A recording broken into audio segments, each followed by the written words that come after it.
Hello students, today's topic is influence of electronic effect on acidity of carboxylic acid.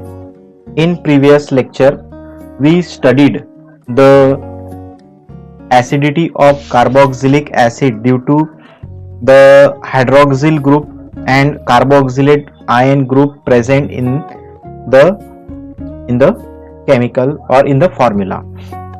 Okay. Today we will learn about the second reason that there is a influence of electronic effect on the acidity of carboxylic acid. So we will study. Okay.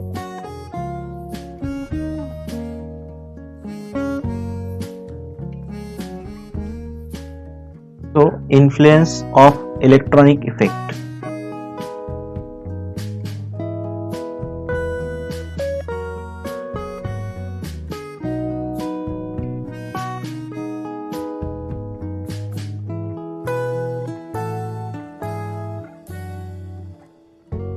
On acidity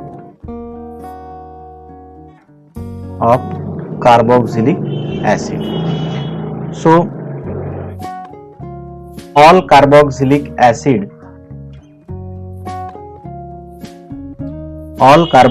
acid do not have same pKa value. अभी pKa value क्या होती है, तो ये value related है acidity से.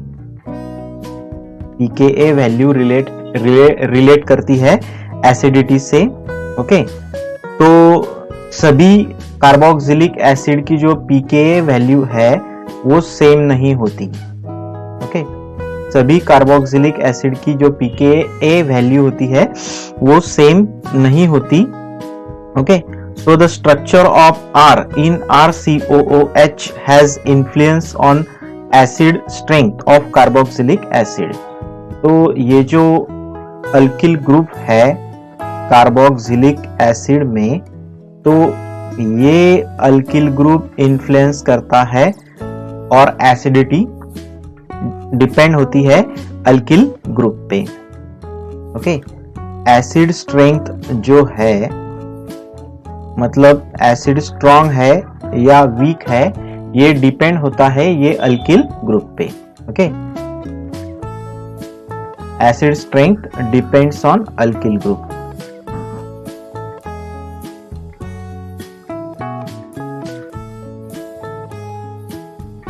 Okay, so various haloacetic acids illustrate this point very well. अलग अलग haloacetic acid जो है उससे हम illustrate कर सकते हैं, जैसे कि मैं आपको दिखाता हूं.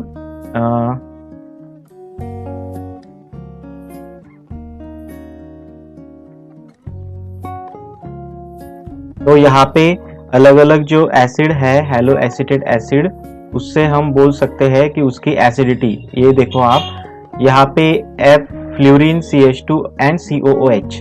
तो ये जो अल्किल ग्रुप है इसको एक फ्लोरीन अटैच है, इसको ये जो अल्किल ग्रुप है इसको क्लोरीन, इसको ब्रोमीन, इसको आयोडीन और इसको सिर्फ अल्किल ग्रुप अटैच है. तो सबसे ज्यादा जो मतलब pKa वैल्यू क्या हो रही है, डिक्रीज हो रही है. Acid strength pKa value increase हो रही है और एसिडिक वैल्यू जो है वो डिक्रीज हो रही है. एसिड की स्ट्रेंथ डिक्रीज हो रही है, मतलब जितनी pKa वैल्यू कम होती है उतनी एसिडिटी ज्यादा रहती है. ओके, pKa वैल्यू जितनी pKa जो वैल्यू है वो जितनी ज्यादा रहेगी उतनी एसिडिटी डिक्रीज होगी, और ये इसका वाइस वर्सा. ओके, इसका वाइस वर्सा भी हो सकता है. ओके, तो जितनी pKa वैल्यू होती है उससे एसिडिटी इंक्रीज या डिक्रीज हो सकती है. ओके, तो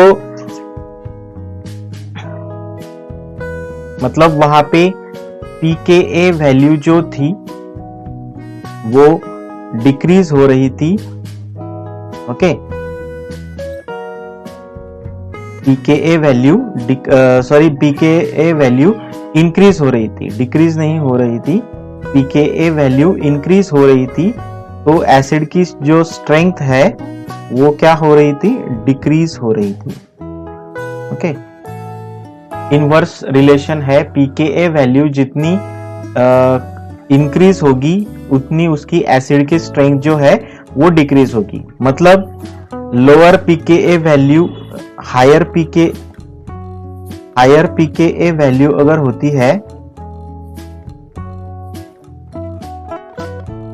तो क्या हायर पीकेए वैल्यू अगर रहती है तो एसिडिटी डिक्रीज होती है।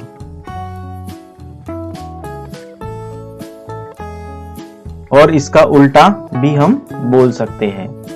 ओके, इसका उल्टा भी हम बोल सकते हैं कि पीकेए वैल्यू जो है उसके ऊपर डिपेंड रहता है। ओके, तो इस तरह से ये जो एसिडिटी है ये अल्किल ग्रुप पे डिपेंड है। और ये जो अल्किल ग्रुप है, अल्किल ग्रुप की को जो ग्रुप अटैच है दूसरा, उसके ऊपर एसिड की जो स्ट्रेंथ है वो डिपेंड होती है और उसका रिलेशन है पीकेए वैल्यू। तो ये पीकेए वैल्यू जो है वो उसका रिलेशन है एसिडिटी से।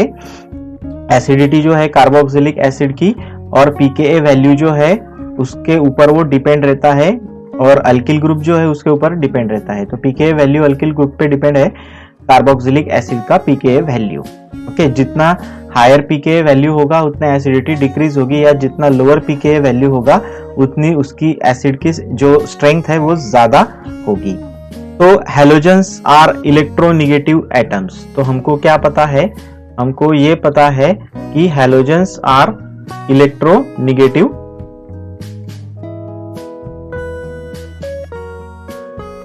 ओके, तो हैलोजेंस जो है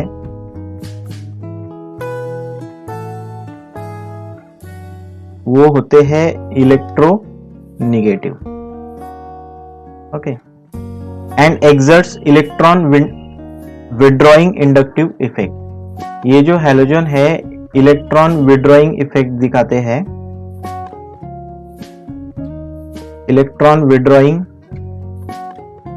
इंडक्टिव इफेक्ट वो दिखाते हैं।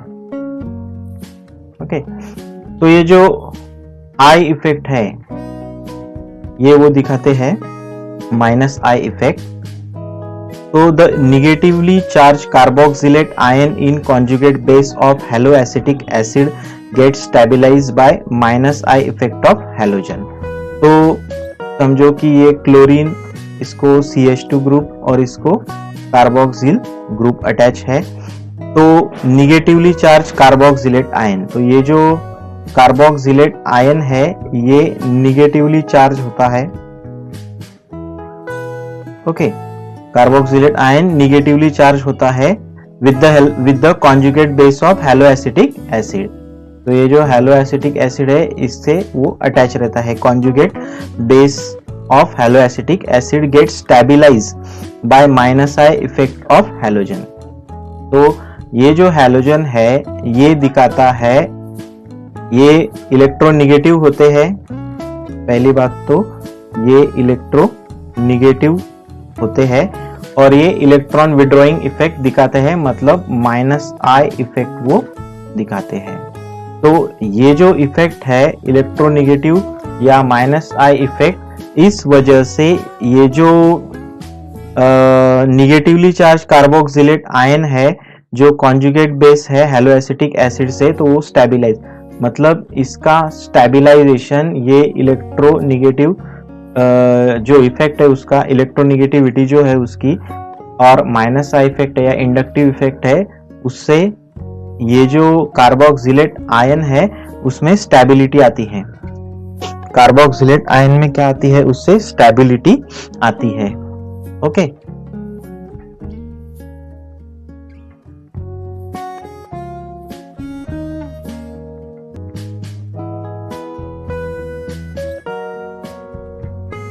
तो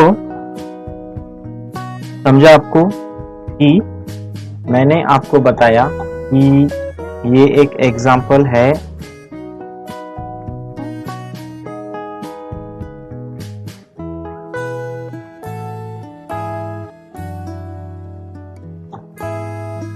ये हैलोजन है, ये इलेक्ट्रोनेगेटिव होता है और दिखाता है -I इफेक्ट। ओके, ये कार्बोक्सिलेट आयन होता है। तो ये जो है, ये -I इफेक्ट जो है वो स्टेबलाइज करता है किसको? ये जो -I इफेक्ट है ये स्टेबलाइज करता है कार्बोक्सिलेट आयन को।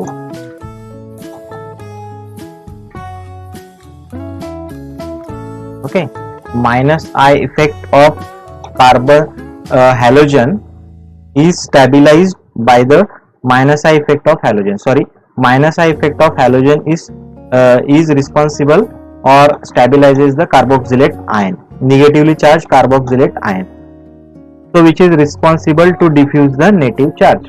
तो ये जो कार्बोक्सिलेट आयन है ये रिस्पॉन्सिबल रहता है for diffusion of negative charge.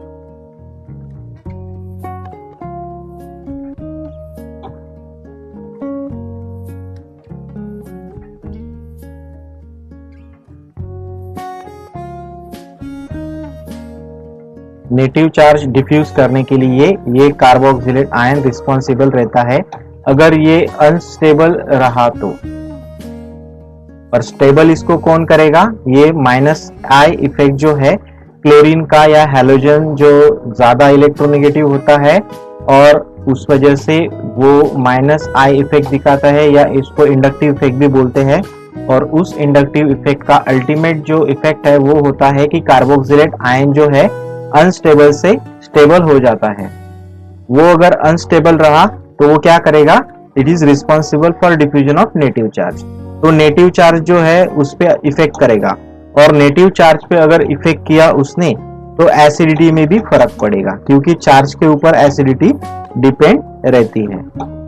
Okay, acidity जो है वो चार्ज के ऊपर डिपेंड रहती है।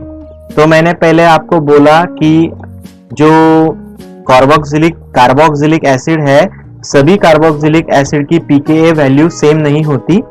ओके, वो डिपेंड रहती है अल्किल ग्रुप कौन सा उसको अटैच है उसके ऊपर वो डिपेंड रहती है। और दूसरी बात जो मैंने बोला कि बहुत सारे मतलब 4-5 मैंने एसिड आपको बताए, उसकी pKa वैल्यूज और स्ट्रेंथ कैसे डिक्रीज होती है अगर pKa वैल्यू बढ़ती है तो उसका दूसरा ये जो रीजन है कि हैलोजन जो उसको अटैच रहता है वो ज्यादा इलेक्ट्रोनेगेटिव होता है और इलेक्ट्रॉन विड्रॉइंग इंडक्टिव इफेक्ट दिखाता है। तो ये क्या करता है? इलेक्ट्रॉन विड्रॉइंग मतलब निकालना, इलेक्ट्रॉन्स को वो निकालता है। इलेक्ट्रॉन विड्रॉइंग इफेक्ट दिखाएगा। अगर ये इलेक्ट्रॉन विड्रॉइंग इफेक्ट दिखाएगा तो इलेक्ट्रॉन विड्रॉइंग इफेक्ट दिखाने से ये जो है ये स्टेबल हो जाएगा, क्योंकि इसके पास इलेक्ट्रॉन है देने के लिए और ये ज्यादा उछल रहा है इलेक्ट्रॉन देने के लिए, कार्बोक्सिलेट आयन। तो उसके ये इलेक्ट्रॉन ले लेता है उससे और इसको बोलता है तू शांत बैठ, स्टेबल हो जा, तू अनस्टेबल है ना, तेरे पास ज्यादा इलेक्ट्रॉन है, ठीक है दे दे मुझे। तो ये इलेक्ट्रॉन विड्रॉइंग जो है इफेक्ट जो है क्लोरीन का या जो हैलोजन है उसका, वो उससे इलेक्ट्रॉन लेने के बाद उसको स्टेबल कर देता है। और वो स्टेबल अगर हो गया तो नेटिव चार्ज में कुछ फर्क नहीं पड़ता, नेटिव चार्ज डिफ्यूज नहीं होता। ओके, तो ये जो है ये इलेक्ट्रॉन का जो फ्लो है वो ऐसे हो रहा है, मतलब ये जो हैलोजन है ये अल्किल ग्रुप है समझो, और ये कार्बोक्सिलिक ग्रुप है। तो ये जो है इलेक्ट्रॉन का फ्लो या इंडक्टिव इफेक्ट इस तरह से फ्लो हो रहा है। ओके, तो ये जो है ये स्टेबलाइज करता है इसको। आपको तो पता है कि इंडक्टिव इफेक्ट क्या होता है। तो higher electronegativity of halogen greater is the stabilization. जितने ज्यादा इलेक्ट्रोनेगेटिव होगा वो हैलोजन जितना ज्यादा इलेक्ट्रोनेगेटिव होगा, हायर इलेक्ट्रोनेगेटिव अगर होता है हैलोजन ज्यादा, तो इसकी जो स्टेबिलिटी है वो भी ज्यादा होगी।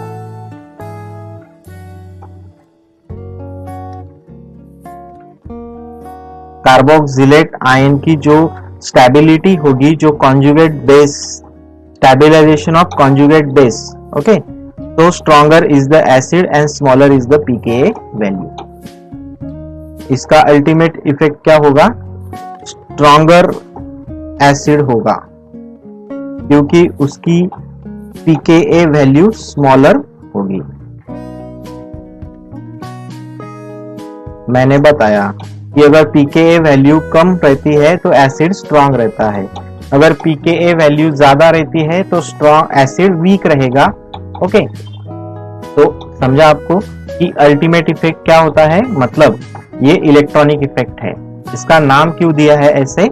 Influence of electronic effect. तो ये इलेक्ट्रॉनिक इफेक्ट है, इलेक्ट्रॉन का इफेक्ट है, इस वजह से इलेक्ट्रॉन का जो इफेक्ट है उसका इंडक्टिव इफेक्ट, उसका इफेक्ट उसका जो अल्टीमेट इफेक्ट होता है वो कार्बोक्सिलेट आयन पे होता है और उसको वो स्टेबल करता है। तो उसकी स्टेबिलिटी जितनी बढ़ेगी उतना ज्यादा एसिड स्ट्रॉन्ग बनेगा और pKa वैल्यू उसका उतना ही स्मॉल होगा। ओके, समझा आपको कि ये जो हैलोजन है जितना ज्यादा हायर इलेक्ट्रोनेगेटिव रहेगा उतना ज्यादा स्टेबल करेगा कार्बोक्सिलेट आयन को। मतलब कार्बोक्सिलेट आयन की जो स्टेबिलिटी है वो बढ़ेगी अगर ये जो हैलोजन है वो जितना ज्यादा इलेक्ट्रोनेगेटिव रहेगा। मतलब ये अल्टीमेटली pKa वैल्यू या एसिड की जो स्ट्रॉन्गर एसिडिटी है तो ये डिपेंड रहेगी इलेक्ट्रोनेगेटिविटी जो है हैलोजन की उसके ऊपर। और ये सब inductive effect and electron withdrawing effect है, उसके वजह से ही ये जो एसिड की स्ट्रेंथ है और pKa वैल्यू डिपेंड रहती है। तो ये मैंने आपको दूसरा रीजन बताया कि जो एसिडिटी है कार्बोक्सिलिक एसिड की तो वो इंडक्टिव इफेक्ट या हैलोजन एटम की वजह से होगी। ओके, पहला पॉइंट हमने देखा था कि कार्बोक्सिलेट आयन और हाइड्रोक्सिल आयन ये जो दो है उनके वजह से या रेजोनेंस स्ट्रक्चर कैसे फॉर्म होता है उस वजह से किस तरह से एसिडिटी अफेक्ट करेगी वो मैंने आपको बताया था। और दूसरा जो पॉइंट है वो है इलेक्ट्रॉनिक इफेक्ट, मतलब इलेक्ट्रॉन विड्रॉइंग जो इफेक्ट होता है या इंडक्टिव इफेक्ट जो होता है उसका अल्टीमेट इफेक्ट होता है चार्जेस पे और एसिडिटी जो है वो बढ़ती या घटती है। तो जितना ज्यादा इलेक्ट्रॉन निगेटिव होता है वो हैलोजन उतनी ज्यादा एसिडिटी होती है। तीसरा जो है acidity of aromatic carboxylic acid. तो एरोमेटिक कार्बोक्सिलिक एसिड के बारे में क्या पॉइंट है, मतलब क्या उसका रीजन है?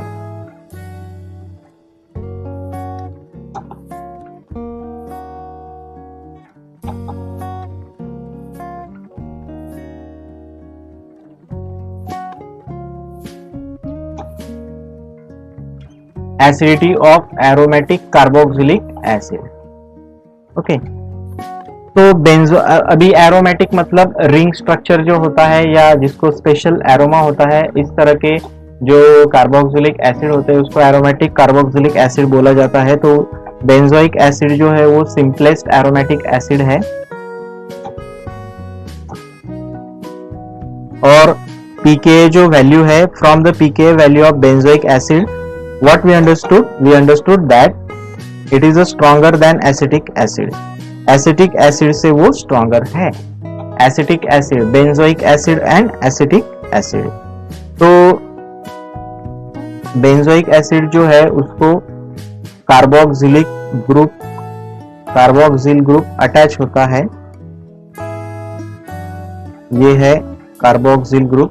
तो ये है benzoic acid and acetic acid जो है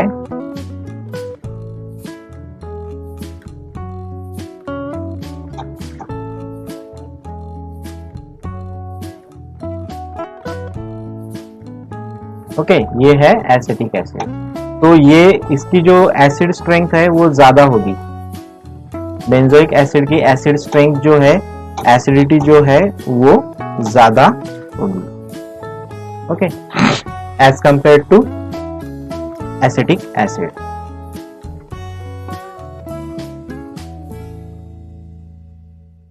क्यों होगा ऐसे? तो sp2 hybrid carbon of aromatic ring exerts electron withdrawing inductive effect which stabilizes the conjugate base and increase the acid strength of aromatic acid। तो रीजन एकदम क्लियर है, जैसे कि पहले हमने देखा उसी तरह से रीजन है ये।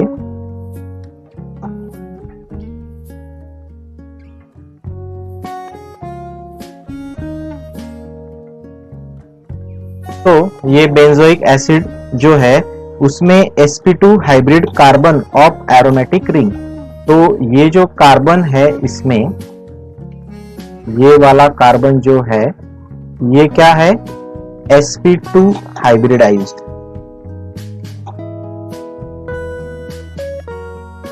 Okay, sp2 hybridized carbon atom है ये। और ये sp2 हाइब्रिडाइज्ड कार्बन एटम क्या करता है, तो ये sp2 हाइब्रिडाइज्ड कार्बन एटम जो है वो exerts electron withdrawing inductive effect, -I effect exert करता है वो रिंग के ऊपर।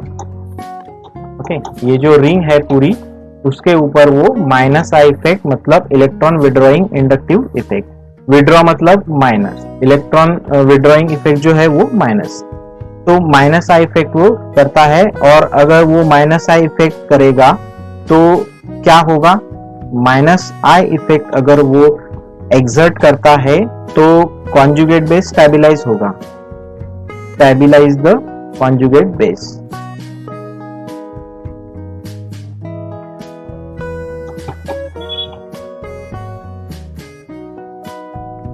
Okay, stabilize the conjugate base. अभी कॉन्जुगेट बेस क्या है, ये कॉन्जुगेट बेस है।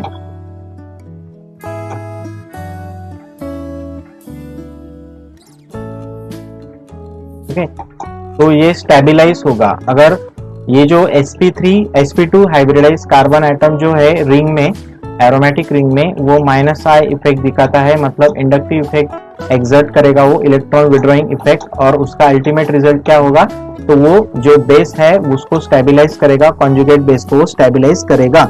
और अगर कॉन्जुगेट बेस को स्टेबलाइज करता है तो एसिड स्ट्रेंथ जो है इंक्रीज होती है, इंक्रीज द एसिड स्ट्रेंथ। तो ये जो बेंजोइक एसिड है इसकी जो स्ट्रेंथ है या इसकी जो एसिडिटी है वो क्या होगी, इंक्रीज होगी। बेंजोइक एसिड की जो एसिडिटी है वो क्या होगी, इंक्रीज होगी। क्यों होगी, क्योंकि कॉन्जुगेट बेस जो है वो स्टेबलाइज होगा। जितनी ज्यादा स्टेबिलिटी उतनी ज्यादा एसिडिटी की स्ट्रेंथ। पिछला जो एग्जांपल हमने देखा कि इंडक्टिव इफेक्ट वाला, तो वो हमने देखा था कि सिंपल कार्बोक्सिलिक एसिड में वो हमने देखा था, और ये जो हम देख रहे हैं वो एरोमेटिक कार्बोक्सिलिक एसिड में हम देख रहे हैं। तो इस तरह से ये जो एसिड की जो स्ट्रेंथ है वो हम देखते हैं।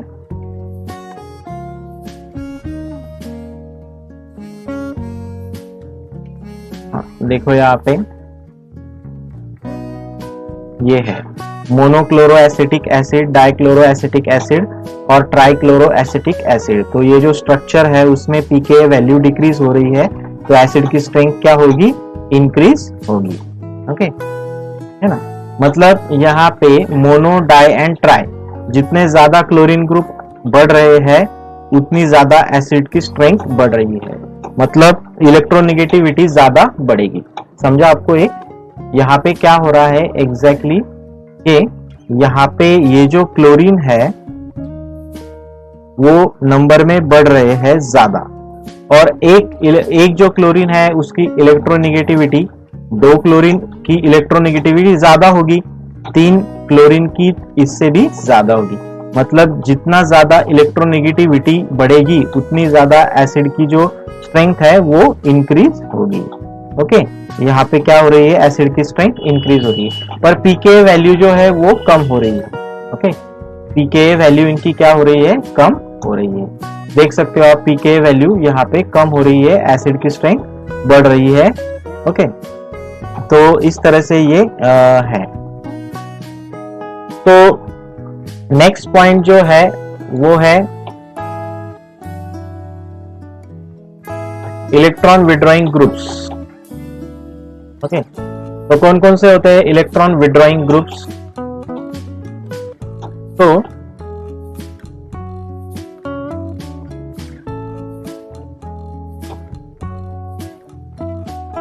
Cl मतलब अभी देखा हमने क्लोरीन है, साइनाइड है, उसके बाद नाइट्रोजन डाइऑक्साइड है, ये सभी क्या है, इलेक्ट्रॉन विड्रॉइंग ग्रुप्स है और ये क्या करते हैं, इंक्रीज करते हैं acidity. Okay, increase the acidity of substituted benzoic acid.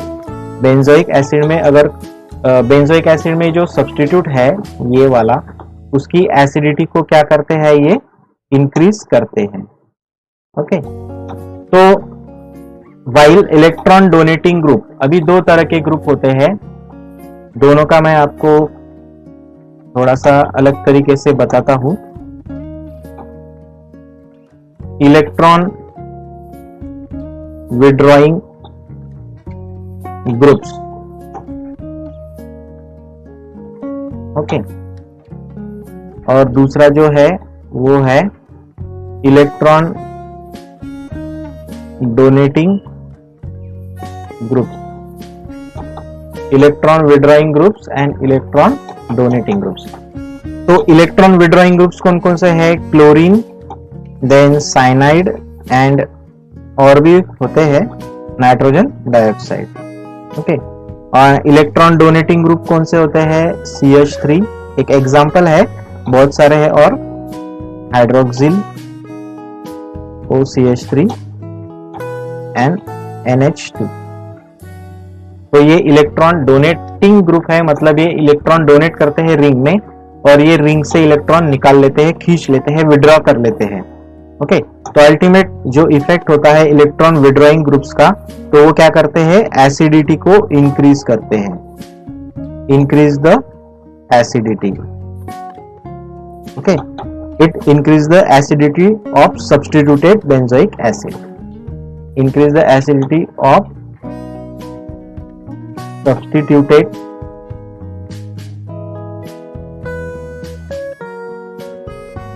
Benzoic acid.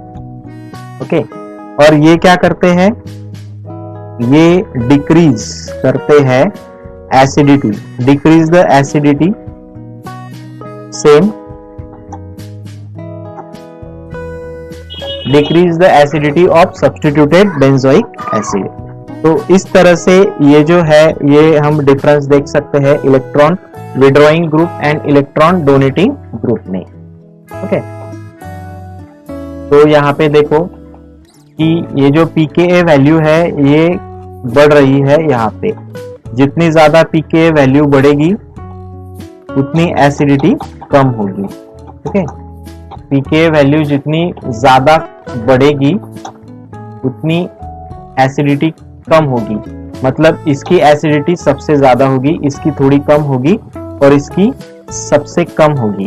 Okay, तो ये देखो, ये नाइट्रो ग्रुप जो है वो एसिडिटी बढ़ाता है क्योंकि ये इलेक्ट्रॉन को विड्रॉ करता है। ओके, यहाँ पे कोई भी इलेक्ट्रॉन डोनेटिंग या विड्रॉइंग ग्रुप नहीं है और यहाँ पे इलेक्ट्रॉन डोनेटिंग ग्रुप है। ओके, तो ये आप डिफरेंस देख सकते हो। देखो मैं आपको फिर से बताता हूं।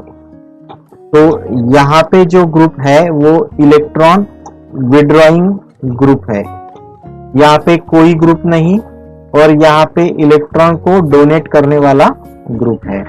तो इलेक्ट्रॉन को डोनेट करने वाला जो ग्रुप है उसकी एसिडिटी बहुत ही कम होगी। ओके, इसकी जो एसिडिटी है वो मध्यम होगी या मीडियम हम बोल सकते हैं। ओके, और इसकी एसिडिटी सबसे ज्यादा होगी। क्यों होगी? क्योंकि इलेक्ट्रॉन विड्रॉइंग ग्रुप जो है वो एसिडिटी को बढ़ाते हैं और इलेक्ट्रॉन डोनेटिंग ग्रुप जो है वो एसिडिटी को कम करते हैं। इलेक्ट्रॉन विड्रॉइंग ग्रुप एसिडिटी को बढ़ाते हैं और इलेक्ट्रॉन विड्रॉइंग ग्रुप एसिडिटी को कम करते हैं। अगर उसमें इलेक्ट्रॉन विड्रॉइंग या डोनेटिंग ग्रुप नहीं हुआ तो उसकी एसिडिटी मीडियम लेवल में रहती है। इस तरह से ये इलेक्ट्रॉन विड्रॉइंग ग्रुप वाला या इलेक्ट्रॉन डोनेटिंग ग्रुप वाला पॉइंट था। ओके, तो ये जो पॉइंट है ये आपके सिलेबस में डिलीट किया है। ओके, ये पॉइंट डिलीट किया है, laboratory test for carboxyl group. Okay, तो नेक्स्ट पॉइंट जो है उसमें वो है फॉर्मेशन ऑफ असाइल क्लोराइड। ये पूरा का पूरा पॉइंट डिलीट किया है, ester test, okay, sodium bicarbonate test and litmus test. तो लेबोरेटरी टेस्ट जो है सभी के सभी लेबोरेटरी टेस्ट वो डिलीट किए हैं आपके सिलेबस में से। तो फॉर्मेशन ऑफ असाइल क्लोराइड, ये वाला पॉइंट हम देखेंगे।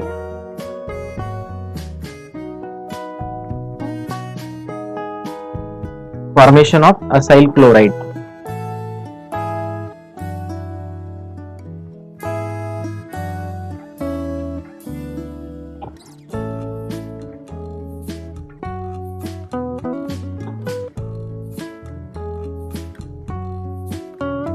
reaction with PCl5, PCl3, PCl5 and SOCl2। तो कार्बोक्सिलिक एसिड की जो रिएक्शन है ये तीनों के साथ वो हम देखेंगे।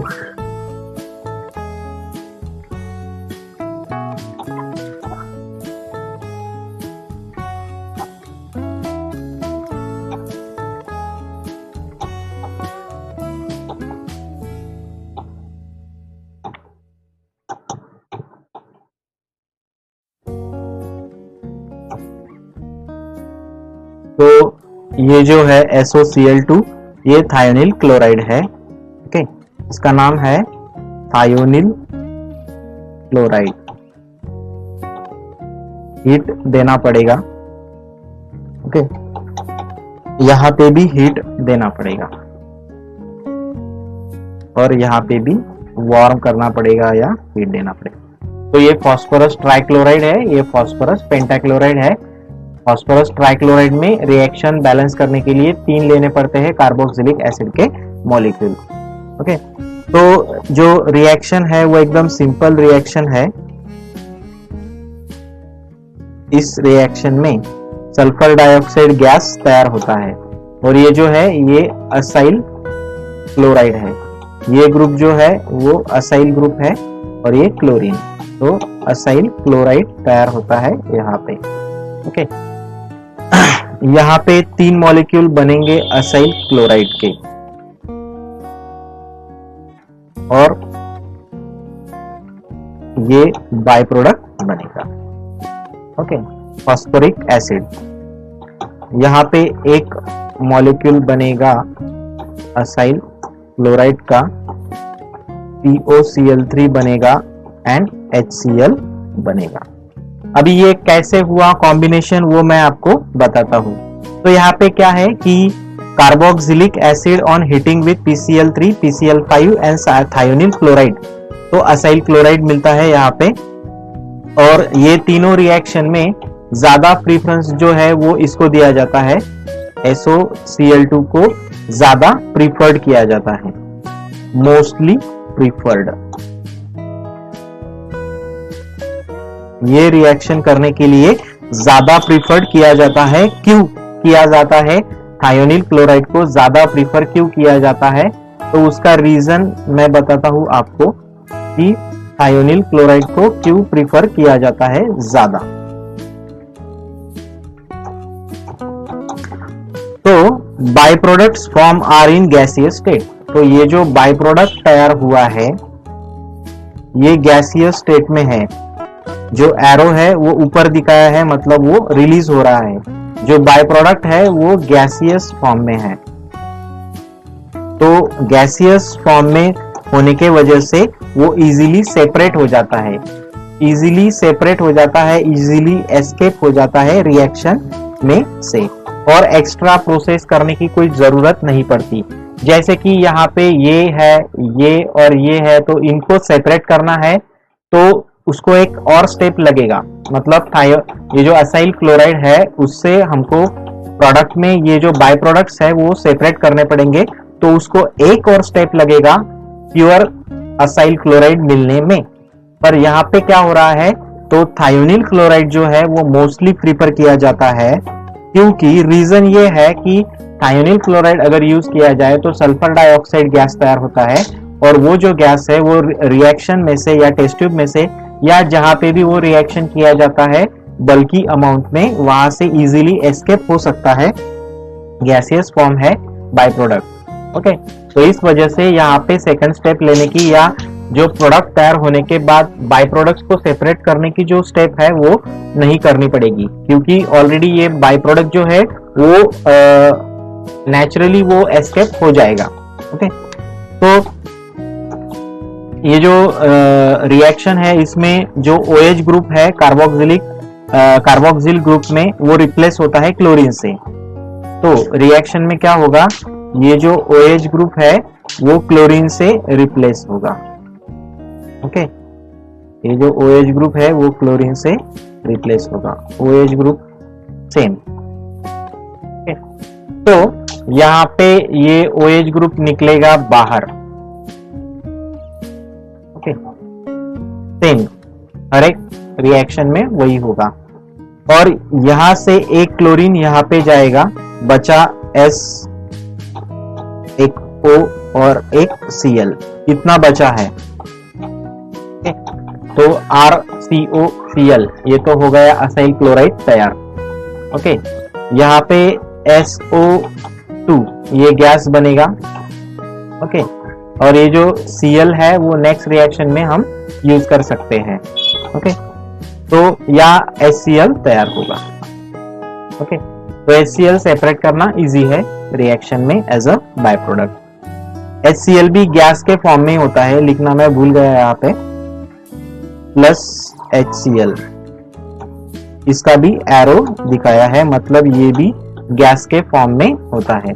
तो यहाँ पे SO2 और HCl जो है वो रिलीज हो जाते हैं गैस के फॉर्म में। ओके, इस तरह से ये रिएक्शन होता है, एकदम सिंपल रिएक्शन है। यहाँ पे जो हाइड्रोक्सिल है, हाइड्रोक्सिल ग्रुप जो है वो क्लोरीन से रिप्लेस होता है, और बचा कुचा मैंने कैलकुलेशन आपको बता ही दिया। यहाँ पे भी क्या होगा, यहाँ पे 3 मॉलिक्यूल्स जो है वो बनेंगे, तो ये 3 क्लोरीन पूरे के पूरे यूटिलाइज हो जाएंगे यहाँ पे। Okay, 3RCOCl। तो बचा क्या, यहाँ पे 3 हाइड्रोक्सिल ग्रुप रिलीज होंगे, और यहाँ पे 3 ये जो फास्फोरस है ये एक ही है, यहाँ पे 3 नहीं है। ओके, ये एक फास्फोरस, तो POH3, ये जो 3 हाइड्रोक्सिल ग्रुप है वो POH3। ये भी इतनी सिंपल रिएक्शन है। यहाँ पे एक्चुअल में क्या होगा, एक क्लोरीन यहाँ पे जाएगा, तो फास्फोरस एक, हाइड्रोक्सिल ग्रुप एंड क्लोरीन 4 बचे हैं, तो POCl3। ओके, POCl3, तो बचा एक Cl और एक H, तो HCl। POCl4 में से 3, POCl3 एंड HCl। तो इस तरह से ये एकदम सिंपल रिएक्शन है, कैलकुलेशन भी बहुत ही इजी था। नेक्स्ट रिएक्शन हम देखते हैं, reaction with ammonia.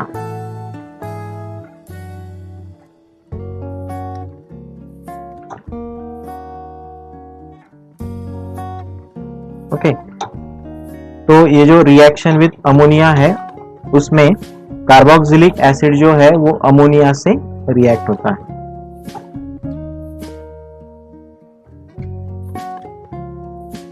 Reversible reaction होती है ये।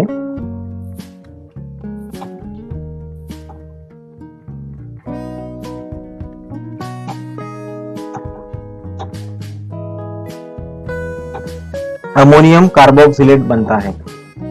ये जो है ये क्या है, अमोनियम कार्बोक्सिलेट। ओके, और आगे जो है वो इसमें से वाटर निकल जाता है, और हीट देने से इसमें से वाटर निकल जाता है, तो बनेगा RCONH2, एसिड अमाइड बनेगा।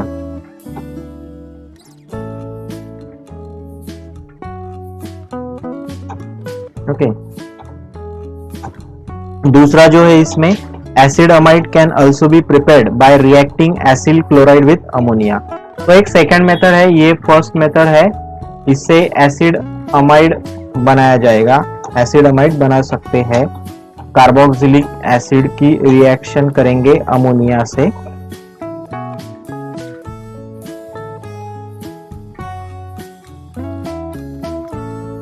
ओके, सेकेंड मेथड जो है वो हम असाइल क्लोराइड से, ये है असाइल क्लोराइड, इससे अमोनिया का रिएक्शन करके भी हम एसिड अमाइल बना सकते हैं।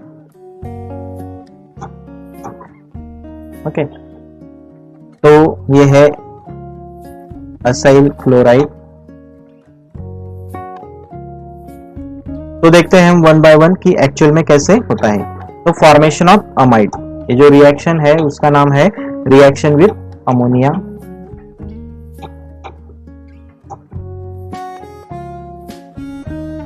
उसमें formation of amide,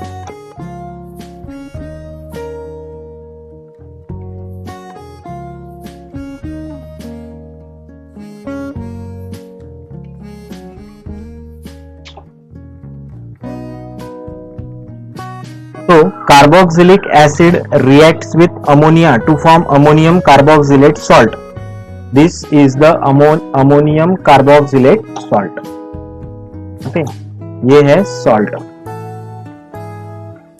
ammonium carboxylate salt, which on further strong heating, इसको स्ट्रॉन्ग हीटिंग देना पड़ेगा।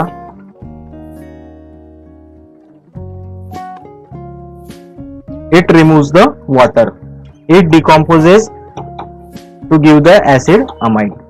तो सॉल्ट जो है उसका डिकम्पोजिशन होता है, वाटर उसमें से रिमूव होता है और मिलता है फिर एसिड अमाइड।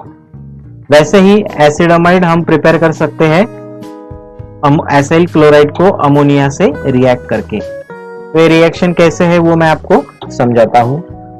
ओके, तो यहाँ पे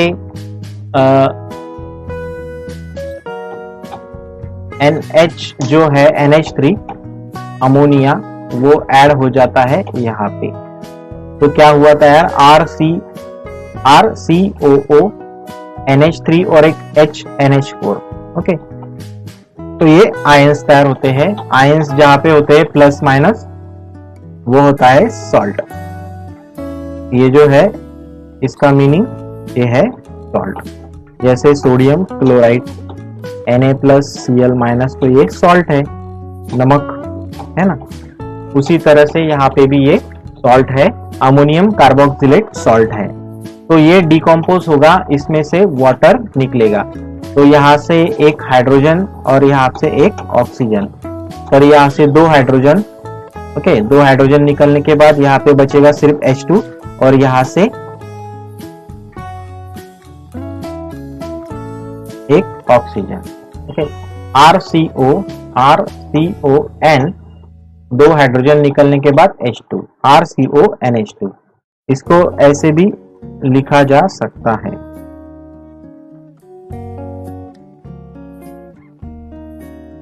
ये है acid amide. Okay, amide acyl chloride से अगर किया जाए तो वहां पे भी ये जो NH2 है ये अटैच होगा यहाँ पे। ओके, यहाँ से क्लोरीन निकलेगा बाहर और NH2 जो है वो अटैच होगा यहाँ पे, RCONH2। इसमें से जो हाइड्रोजन है एक बचा हुआ वो इससे कंबाइन होगा तो बन गया HCl। तो इस तरह से ये रिएक्शन विद अमोनिया है। ओके,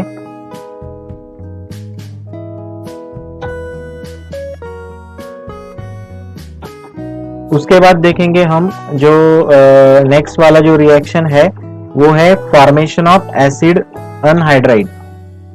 ओके, उसके बाद decarboxylation of carboxylic acid and last वाला रिएक्शन जो है वो है रिडक्शन ऑफ कार्बोक्सिलिक एसिड।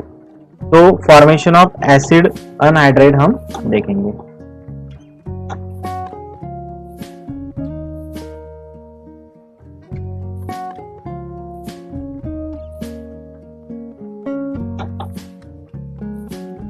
ये है reaction formation of acid anhydride. इसमें क्या होता है कि mono carboxylic acid on heating with strong dehydrating agent like P2O5 concentrated H2SO4 give acid anhydride. तो ये जो कार्बोक्सिलिक एसिड है that is the mono carboxylic acid, दो मॉलिक्यूल्स लिए है और ये स्ट्रक्चर जो ऐसे बनाया है वो क्यों बना है, क्योंकि यहाँ से ये दो हाइड्रोजन ये निकालने हैं, इस वजह से ऐसे लिखा है। एक्चुअल में ये जो है RCOOH simple monohydric alcohol monohydric carboxylic acid है, मोनो कार्बोक्सिलिक एसिड है, सॉरी हाइड्रिक बोल रहा हूं मैं, मोनो कार्बोक्सिलिक एसिड है और ये P2O5 से रिएक्ट होता है। ओके, हीट दिया जाता है। ओके, वाटर जो है वो ऐड होता है यहाँ पे H2SO4 में से, तो एसिड अनहाइड्रेट मिलता है। तो यहाँ पे क्या होता है कि ये जो हाइड्रोजन है वो निकल जाते हैं और ये जो दो ऑक्सीजन है उनमें बॉन्ड फॉर्म हो जाता है। ओके, ये देखो वाटर यहां से ऐसे रिमूव होगा, ऐसे रिमूव होगा H2O। ओके, तो यहां से ये जो स्टेप है यहाँ पे वाटर रिमूव होगा और रिवर्सिबल अगर किया जाए रिएक्शन तो वाटर प्लस होगा। ओके, यहाँ पे उन्होंने लिखा नहीं तो लिख लेना आप -H2O क्यों होगा, क्योंकि यहाँ से वाटर रिमूव होगा और अगर एसिड अनहाइड्रेट से कार्बोक्सिलिक एसिड को अगर बनाना है तो वाटर ऐड होगा, वाटर डालना है हमको एसिड अनहाइड्रेट में, कार्बोक्सिलिक एसिड बन जाएगा। और कार्बोक्सिलिक एसिड को अगर एसिड अनहाइड्रेट बनाना है या फॉर्मेशन ऑफ एसिड अनहाइड्रेट मतलब एसिड अनहाइड्रेट ही बनाना है तो वाटर को रिमूव करना पड़ेगा और वो हीट से एंड फास्फोरस पेंटॉक्साइड से होगा। सिंपल रिएक्शन है। ओके, तो anhydrides are readily hydrolysed back to acids on reaction with water. मैंने बोला आपको कि एसिड अनहाइड्रेट जो है वो हम उससे कार्बोक्सिलिक एसिड फिर से बना सकते हैं, कैसे, तो वाटर की एडिशन करके। Better yield of acid anhydride is obtain by heating sodium carboxylate with acyl chloride. तो अगर हमको एसिड अनहाइड्रेट अच्छे मात्रा में अच्छे क्वांटिटी में चाहिए, बेटर यील्ड उसका अगर चाहिए हमको, तो उसके लिए हमको सोडियम कार्बोक्सिलेट से रिएक्ट करने पड़ेगा एसिड अनहाइड्रेट को। ओके, सोडियम कार्बोक्सिलेट जो है मतलब वही ये कार्बोक्सिलिक एसिड ही है। सोडियम कार्बोक्सिलेट मतलब कार्बोक्सिलिक एसिड ही है। ये जो RCOO ये कार्बोक्सिलेट आयन है और उसको सोडियम अटैच है, तो सोडियम कार्बोक्सिलेट उसको बोलते हैं। असाइल क्लोराइड से ये रिएक्ट होगा। बेटर यील्ड चाहिए, ज्यादा अच्छा यील्ड चाहिए तो हमको सोडियम कार्बोक्सिलेट से रिएक्शन करनी पड़ेगी असाइल क्लोराइड की, तब जाके आपको एसिड अनहाइड्रेट मिलेगा। तो यहाँ पे ये जो सोडियम है ये निकलेगा या क्लोरीन उसको निकालेगा। ओके, बन गया NaCl और बाकी का जो पार्ट है वो अटैच हो जाएगा RCOO। आगे कार्बन को ऑक्सीजन और ये अल्किल ग्रुप अटैच है, तो इस तरह से ये एसिड अनहाइड्राइड बन जाएगा। ओके,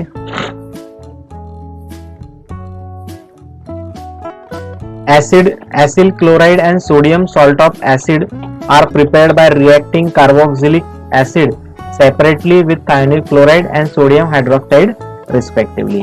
तो acyl chloride and sodium salt of acid. Okay, ये असाइल क्लोराइड जो है and sodium salt of acid जो है उनसे अनहाइड्राइड बनाया जा सकता है। ओके, तो असाइल क्लोराइड ये है acyl chloride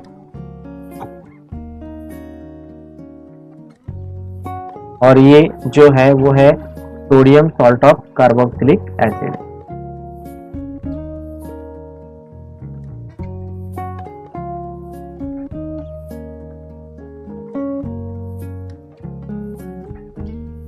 sodium salt of carboxylic acid prepared by reacting carboxylic acid separately, separate carboxylic acid की रिएक्शन की जाती है with the thionyl chloride and sodium hydroxide. Separately उसको उसकी रिएक्शन की जाती है, ये दोनों मिक्स नहीं है, सेपरेट रिएक्शन की जाती है थायोनिल क्लोराइड की, तो उससे मिलेगा एसिल क्लोराइड। ओके, और NaOH से रिएक्शन किए गए तो sodium salt of carboxylic acid मिलेगा, और उसको अगर हीट दी तो एनहाइड्राइड मिलेगा। मिक्सचर नहीं है, ये दोनों रिएक्शन सेपरेट है और NaCl मिलेगा। तो एक तीसरी मेथड है, मतलब यहाँ पे कार्बोक्सिलिक एसिड जब थायोनिल क्लोराइड से रिएक्ट होगा तो एसिल क्लोराइड मिलेगा, और जो कार्बोक्सिलिक एसिड है वो अगर NaOH या सोडियम हाइड्रोक्साइड से रिएक्ट किया जाए तो sodium salt of carboxylic acid मिलेगा। वो दो सेपरेट रिएक्शन से ये असाइल क्लोराइड और sodium salt of carboxylic acid मिलेगा, और असाइल क्लोराइड को हीट दिया तो अनहाइड्राइड मिलेगा, और sodium salt of carboxylic acid को हीट दिया तो भी अनहाइड्राइड ही मिलेगा। इस तरह से ये फॉर्मेशन ऑफ एसिड अनहाइड्राइड वाला रिएक्शन था। नेक्स्ट रिएक्शन जो है वो है डीकार्बोक्सिलेशन ऑफ कार्बोक्सिलिक एसिड। तो इसमें ये जो sodium salt of carboxylic acid है वो सोडा लाइम से हीट करना पड़ेगा। Soda lime, on heating with soda lime gives the hydrocarbons मिलेंगे। Okay, which contains one carbon atom less than carboxylic acid. Carboxylic acid में एक कार्बन है यहाँ पे, जो है वो यहाँ पे ये एक, और ये अल्किल ग्रुप का जो हो गए, समझो मिथिल ग्रुप लिया हमने ये CH3 समझो, तो ये एक आ गया, ये कार्बन एटम, और ये जो है ये मिथिल ग्रुप वाला जो है उसका एक कार्बन एटम, एक और एक कितने हुए, 2। तो sodium salt of carboxylic acid में 2 कार्बन थे।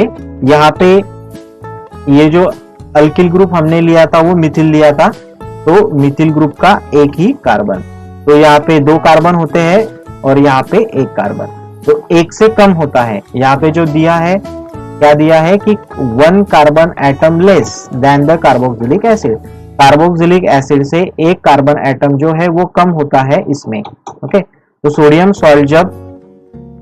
सॉल्ट ऑफ कार्बोक्सिलिक एसिड जब हीट करते हैं हम सोडा लाइम से, calcium oxide gives hydrocarbons. NaOH जो है वो सोडियम हाइड्रोक्साइड है। ओके, तो एक कार्बन जो है वो कम हो जाता है। यहाँ पे रिएक्शन एकदम सिंपल रिएक्शन है।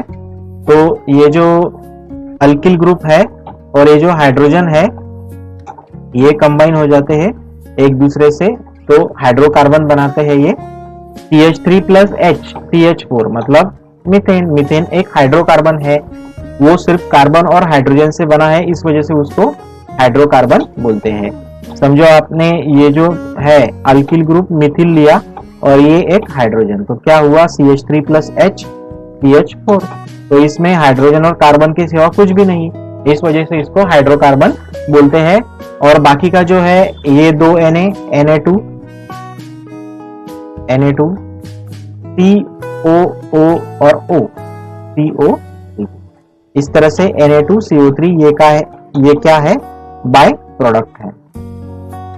ओके, उसी तरह से यहाँ पे सोडियम एसिटेट है, यहाँ पे भी सेम CH3 और H, मतलब सेम ही है। मैंने अल्किल ग्रुप के बजाय पहले ही ले लिया था और पहले ही रिएक्शन में वो मैंने बता दिया आपको कि हाइड्रोकार्बन कैसे तैयार होता है। ये है मीथेन। लास्ट वाला जो रिएक्शन है वो है रिडक्शन ऑफ कार्बोक्सिलिक एसिड। तो रिडक्शन ऑफ कार्बोक्सिलिक एसिड में क्या होता है कि carboxylic acid on reduce to primary alcohol by powerful reducing agent like lithium aluminium hydride LiAlH4, lithium aluminium hydride. Carboxylic acid can also be reduced by diborane. तो 2 तरह से हम reduce कर सकते हैं कार्बोक्सिलिक एसिड का, हम रिडक्शन कर सकते हैं। पहला तो जो है वो लिथियम एल्यूमिनियम हाइड्राइड, दूसरा जो है वो है डाइबोरेन।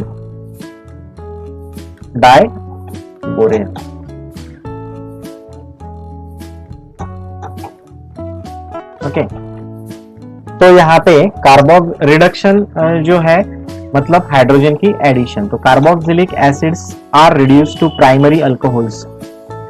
कार्बोक्सिलिक एसिड जो है वो रिड्यूस्ड होता है प्राइमरी अल्कोहल को। ओके, हियर क्या हो रहा है, रिडक्शन। तो कैसे रिडक्शन होगा, बाय पावरफुल रिड्यूसिंग एजेंट। तो पावरफुल रिड्यूसिंग एजेंट कौन से है, lithium aluminium hydride.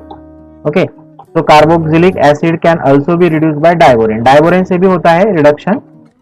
Okay, diborane does not reduce carboxylic COOR NO2 and X। तो अगर हैलोजन रहा, NO2 रहा कार्बोक्सिलिक एसिड में, या COOR ऐसा रहा, तो ये जो है वो काम नहीं करता, डाइबोरेन रिड्यूस नहीं कर सकता। ओके, डाइबोरेन वो रिड्यूस नहीं कर सकता क्योंकि उसकी कुछ कॉम्पैटिबिलिटी का इश्यू होगा या कुछ रिएक्शन में उसके साथ वो कॉम्पैटिबल नहीं हो सकता, इस वजह से वो रिड्यूस नहीं करेगा। तो डाइबोरेन डज नॉट रिड्यूस। तो इस तरह से sodium borohydride does not reduce COOH group. तो ये कुछ एक्सेप्शन दिए हैं, यहाँ पे डाइबोरेन किस किस ग्रुप को नहीं चलेगा वो दिया है, और यहाँ पे सोडियम बोरोहाइड्राइड भी कौन से ग्रुप को नहीं चलेगा, तो ये COH ग्रुप को मतलब इसको नहीं रिड्यूस कर पाएगा। तो सोडियम बोरोहाइड्रेट का तो काम ही नहीं है यहाँ पे कार्बोक्सिलिक एसिड में। तो हम लेंगे LiAlH4 that is the lithium aluminium hydride. तो ये डाइबोरेन और इसका थोड़ा प्रॉब्लम है, पर इसका कुछ भी प्रॉब्लम नहीं है, तो ये रिडक्शन करेगा। अभी ये रिडक्शन कैसे करेगा, तो यहाँ पे ऑक्सीजन जो है वो निकालेगा, यहाँ पे ये ऑक्सीजन निकल गया बाहर। ओके, RC यहाँ से दो हाइड्रोजन यहाँ पे जाएंगे, बचे 2 हाइड्रोजन। ओके, और OH तो है ही, मतलब ऑक्सीजन निकालेगा और 2 हाइड्रोजन यहाँ पे अटैच होंगे। Okay, CH2OH, RCH2OH। तो इस तरह से ये प्राइमरी अल्कोहल बनेगा। तो बाय प्रोडक्ट इतने कुछ इंपॉर्टेंट नहीं होते, पहले भी मैंने आपको बताया। तो ड्राई ईथर जो है वो यूज करेंगे और ये रिवर्सिबल रिएक्शन है। ओके, तो कार्बोक्सिलिक एसिड जो है वो प्राइमरी अल्कोहल को रिड्यूस कैसे होंगे, तो यहाँ पे removal of oxygen and addition of hydrogen from the lithium aluminium hydride which is the strong और पावरफुल रिड्यूसिंग एजेंट। तो इस तरह से ये जो रिडक्शन है कार्बोक्सिलिक एसिड का वो होगा। ओके।